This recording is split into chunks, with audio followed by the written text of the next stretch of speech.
Shalom IT lovers of my classes, welcome to Easy Machine Learning number 4.3 with Python on Google Colab. Of course, you are always invited to watch any of my previous tutorials. Last week, after the simple market basket, we coded a more advanced project using the Apriori algorithm to identify and analyze frequent item sets and association rules in a large retail dataset. It went well. We succeeded. That was a huge output. And today, for our last machine learning classes, I want to just mention two other machine learning classic projects and one non-classic, but also good to know for machine learning practice with Python on Google Colab. Thank God, again, I'm about to tell you the same thing in German and French.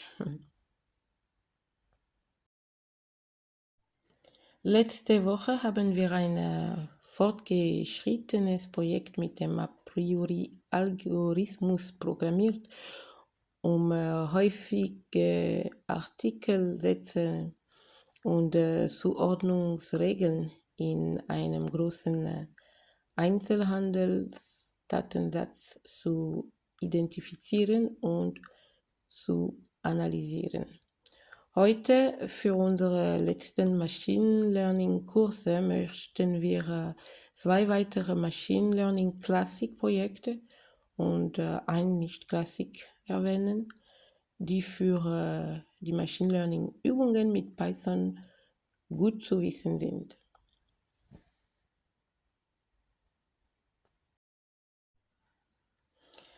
La semaine dernière, nous avons codé un projet plus avancé à l'aide de l'algorithme Apriori pour identifier et analyser les ensembles d'articles fréquents et les règles d'association dans une large base de données de vente au détail. Aujourd'hui, pour nos derniers cours de machine learning, je tenais à mentionner deux autres projets machine learning classiques et un non classique, mais aussi bon pour s'exercer et s'améliorer en machine learning, donc avec Python dans Google Colab ou d'autres plateformes comme Jupyter par exemple. Et voilà, c'est ce qu'on va faire aujourd'hui. Let's do it.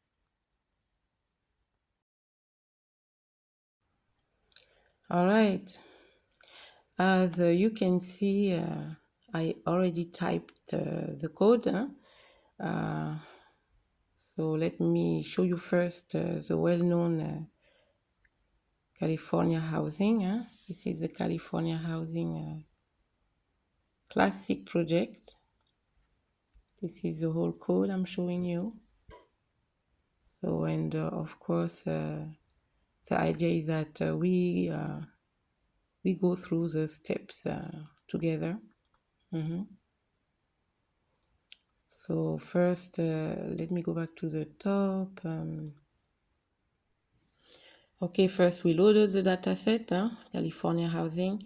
Then we split the data into training and testing sets. And then comes pre-process the data, scaling. Then train regression models like linear regression, decision tree regression, random forest regression. Then we evaluate the models using evaluation metrics, the mean squared error, the R squared. Then we make the predictions for future years, house prices. And yes, this is a Python code that demonstrates these steps. And then, we can visualize the mean squared error, MSE, and the R squared scores for each regression model using a bar chart. And then additionally, it will plot the predicted house prices for future years using a line plot.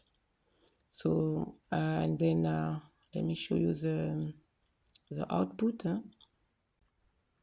And here we can see our R squared for regression models, all levels. the linear and the decision tree. Okay, now let me scroll up so we can see the whole California data set, because I went to the trouble of printing it. Well, so here are all our results.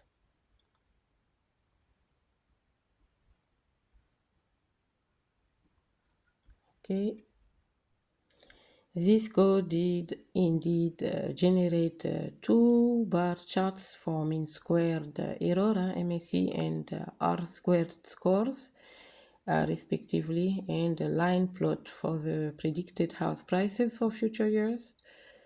So it went well, and then at the end we have our bar charts and line plot after all the regression models have been trained, evaluated, and future predictions have been made.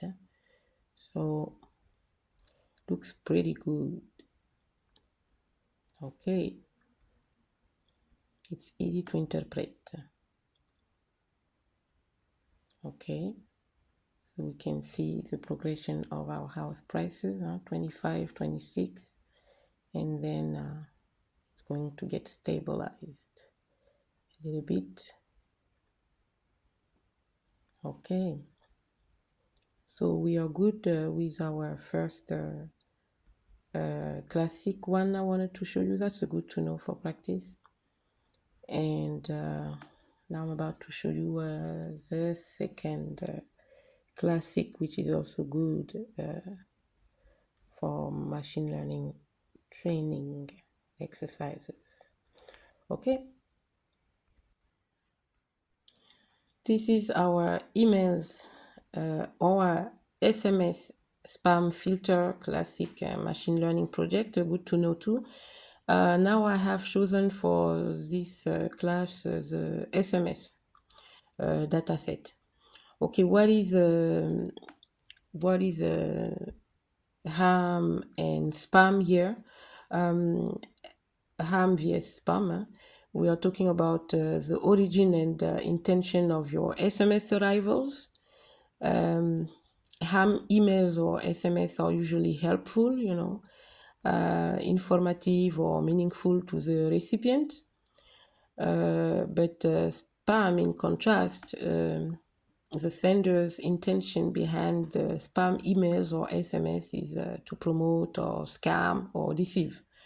So here we use the popular SMS Assassin Public Corpus dataset for this project.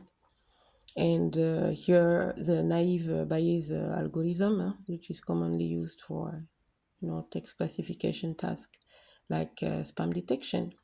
Okay, the steps to create this spam email filter is, as you can see, to import libraries and load and pre-process the dataset to train the naive Bayes model, to evaluate the model. And you see here is the full code. Okay, and here you can see the accuracy 0.99, meaning 99% with all our precision recall, F1 score support. I hope you remember all these things, what it all means. I'm not going to be redundant here. So this is our output. Okay. And the third machine learning project I want to show you is a Django. You can create a full Django folder project on Colab. What is Django, for those who don't know? It's a software, a free and open source Python-based web framework that runs on a web server. You can use it to develop web applications quickly and efficiently.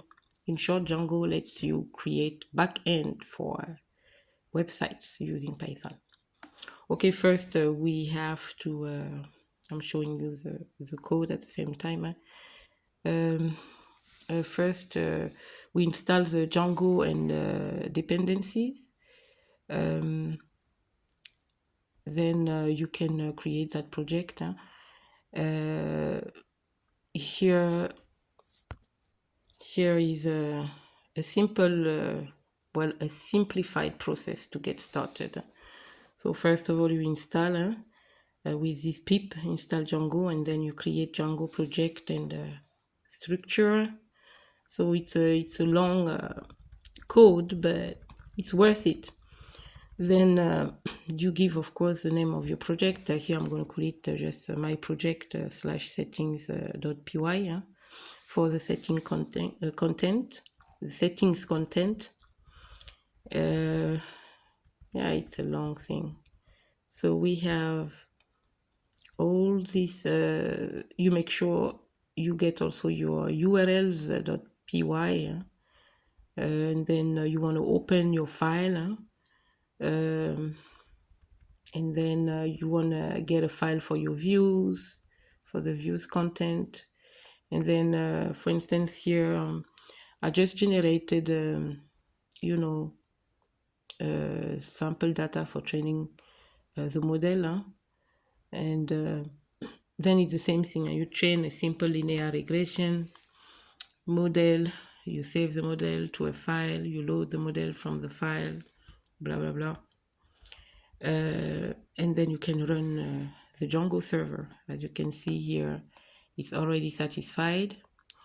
And then you will take a look on the left pane of your folder in Colab, as you can see, and then you have your projects folder, and then you can open all of them. As you can see, this is how you do it. So I hope you liked it, and next time it's gonna be something else. Okay, thank you for watching. God bless. Bye bye.